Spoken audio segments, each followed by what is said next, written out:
Assalamu alaikum students, we are going to start common idioms and phrases. Inshallah we will complete these idioms and phrases together. You will learn, I will learn, inshallah. So let's start. Number 1, above all. So first of all you have to see what it is written in the idiom itself. The words in an idiom, you can say that is above all. So try to translate it in Urdu. Above all यानी सबसे पहले, सबसे बढ़कर.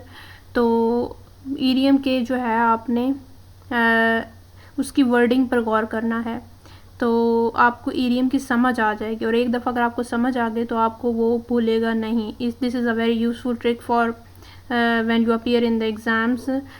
You have to learn more than 5000 idioms.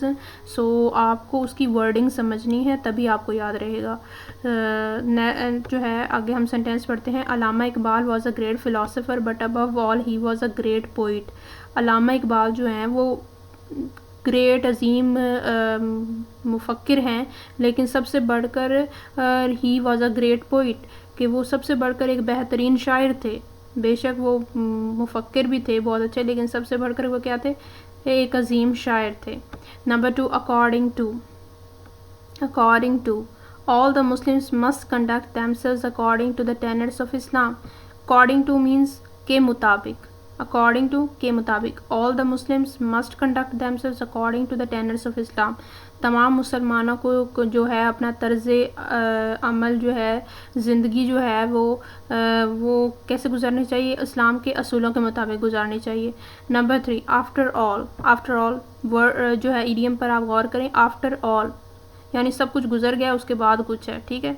या फिर हम ये भी कह सकते हैं आफ्टर ऑल, चाहे कुछ भी हो. So we should not condemn him all together. हमें उसी को क्या है मुकम्मल मजम्मत नहीं करनी चाहिए. After all he is a recognised scholar of Islam. After all मतलब कि कुछ भी हो, वो एक जाना माना जो है स्कॉलर है इस्लाम का, हमें उसी की मुकम्मल मजम्मत नहीं करनी चाहिए. Number 4, all along. Rashid is good for nothing. All along मतलब दूसरे भी हैं के साथ साथ, मतलब दूसरों के साथ साथ. Rashid is good for nothing, Rashid जो है वो किसी काम का नहीं है. He has all along been a burden on his parents.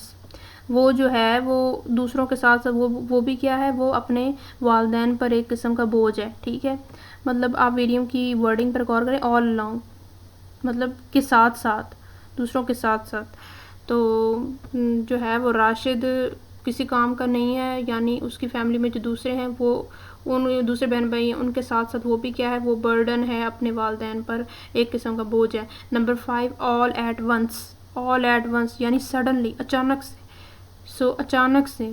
तो sentence, let's see what the sentence is. We were nearing our destination when our car came to a standstill all at once.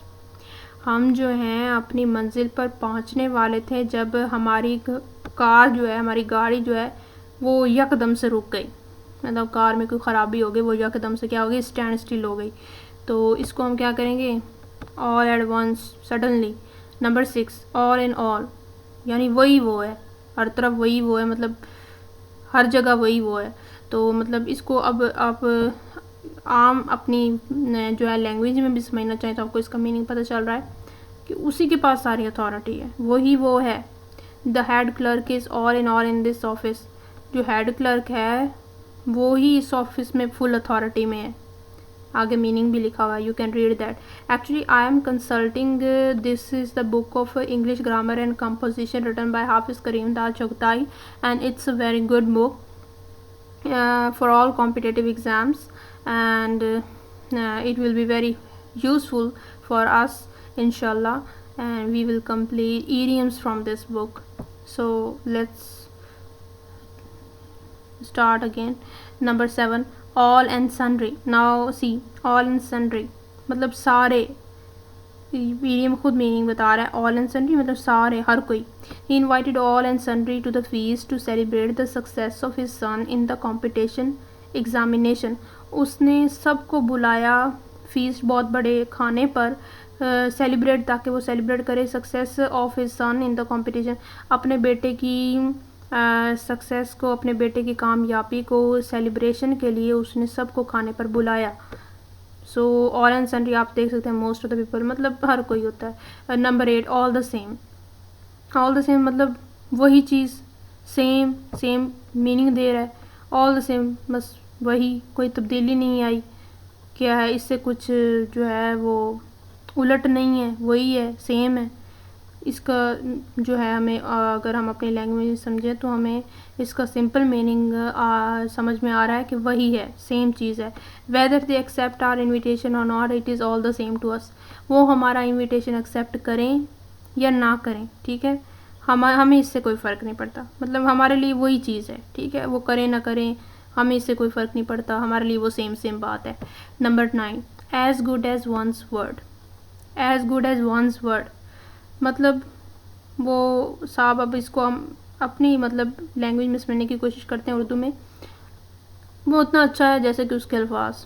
अब उसके अल्फाज कैसे अच्छे हो सकते हैं, मतलब उसके अल्फाज, हम अब अल्फाज तो अच्छे नहीं ना हो सकते, मतलब उसके वो जितना अच्छा है ना उतने अच्छे अल्फाज बोलता है, यानी वो जो वर्ड्स बोलता है वो उस पर पूरा भी उतरता है, ठीक है।